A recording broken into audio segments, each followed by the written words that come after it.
Hello, thank you for joining us on ERi-TV. This is English news broadcast live from the headquarters in Asmara at 10:30 p.m. The following are the top stories for this evening.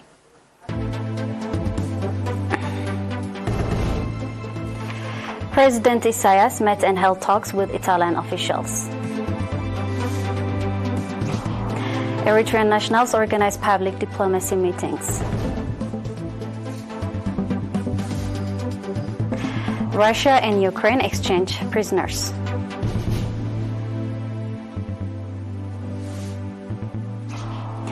Venezuela accuses U.S. of blackmail over sanctions.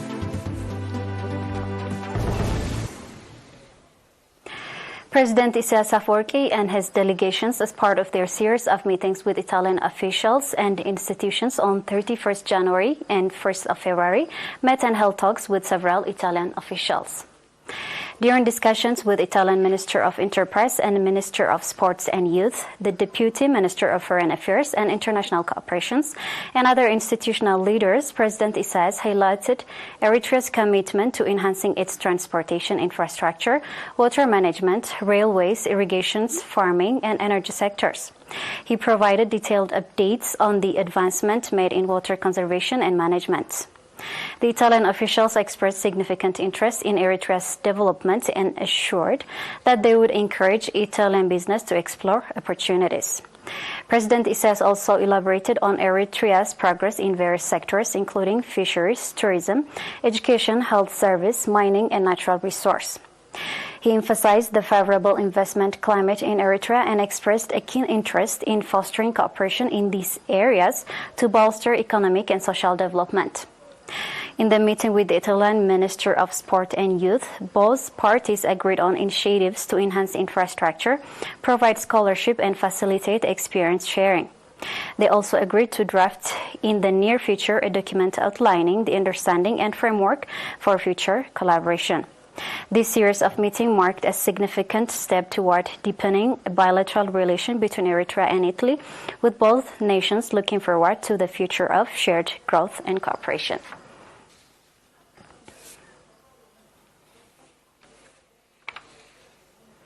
Eritrean nationals in Stockholm, Sweden and Kuwait convened for a public diplomacy meeting on January 21 and 26, 2024, respectively, to discuss community engagement and national affairs. In Stockholm, Mr. Idris Taha, chairman of the PFDG organization, addressed the annual gathering, highlighting the significant effort made to enhance organizational capacity and expand membership. Emphasizing the deep-rooted history of the People Front and intertwined with Eritrean generation, Mr. Taha urged members to preserve and pass down their legacy while remaining vigilant against external hostilities. The Stockholm meeting also included a presentation of the 2022-2023 activity report and featured in-depth discussion. Additionally, a new executive committee comprising 5 members was elected to lead future initiatives. Mr. Sirak Bahlebi, head of Public and Community Affairs at the Eritrean Embassy, echoed the call for increased organizational strength and activity participation in national affairs. Similarly, during the Kuwait meeting, Mr. Hamid Yahya Hali, Eritrea's chargé d'affaires in Kuwait, provided a comprehensive update on Eritrea's current situation, along with regional and international developments. Mr. Hali highlighted Eritrea's resilience in overcoming various external challenges and noted the positive progress in development efforts. Mr. Salim Abdul Khair Safi, chairman of the Eritrean community in Kuwait, pledged to enhance community involvement and strengthen participation and contribution for national development programs.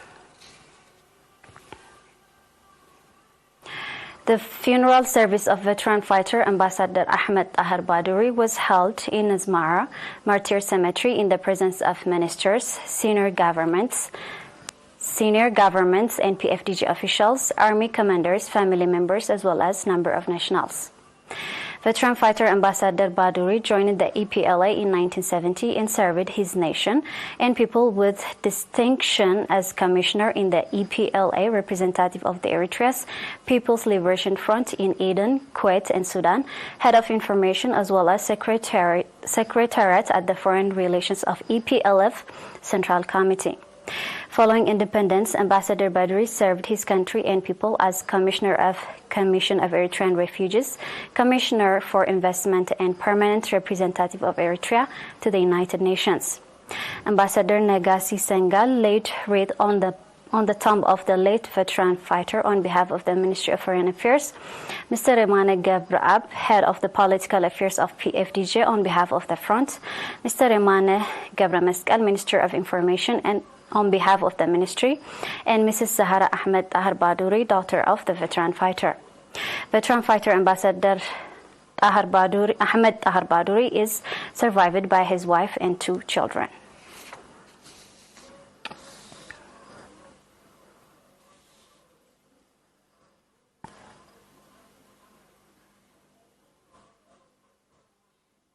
We are live on ERi-TV. Stay tuned for international news.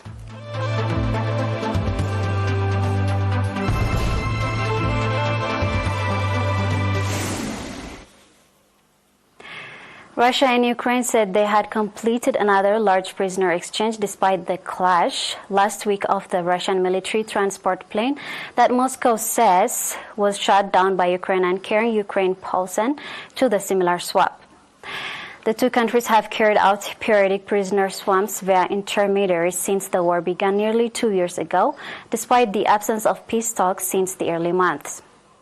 The Russian Defense Ministry said each side has received 195 soldiers, while Ukraine said it had got 207 people back. Russian Foreign Ministry thanked the United Arab Emirates for helping broker the deal, adding in a statement that Russian soldiers would be flown to Moscow for medical and psychological treatments. The ministry said that swap was originally intended to take place on January 24th, but was dispersed by Ukraine shooting down a Russian plane carrying Ukrainian prisoners to the exchange point with the ground-to-air missile, killing all 74 people on board. Venezuela has criticized Washington's decision to reimpose oil and gas sanctions and warned it could halt deportation flights for Venezuelan migrants who are in the United States without documents. Vice President Delcy Rodriguez wrote on X platform, all of Venezuelans reject the rude and improper blackmail and ultimate expressed by the U.S. government. If they take wrong step of intensifying the economic aggression against Venezuela, as of February 13, repatriation flights for Venezuela migration would be immediately cancelled. The U.S. began repatriating Venezuelan migrants on chartered flights in October after a deal was struck between Nicolas Maduro and President Joe Biden for the orderly, safe, and legal repatriation of undocumented Venezuelan migrants. Rodriguez said that all other areas of cooperation would be reviewed as a countermeasures to the deliberate attempt to strike a blow of the Venezuelan oil and gas industry. Now we have a quick recap of the top stars.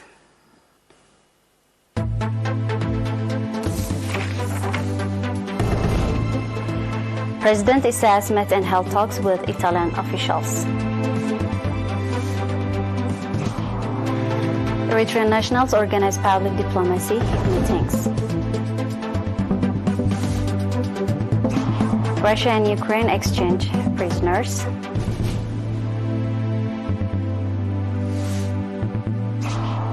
Venezuela accused U.S. of blackmail over sanctions. That was all with the news for tonight. Thank you for watching. Have a good night.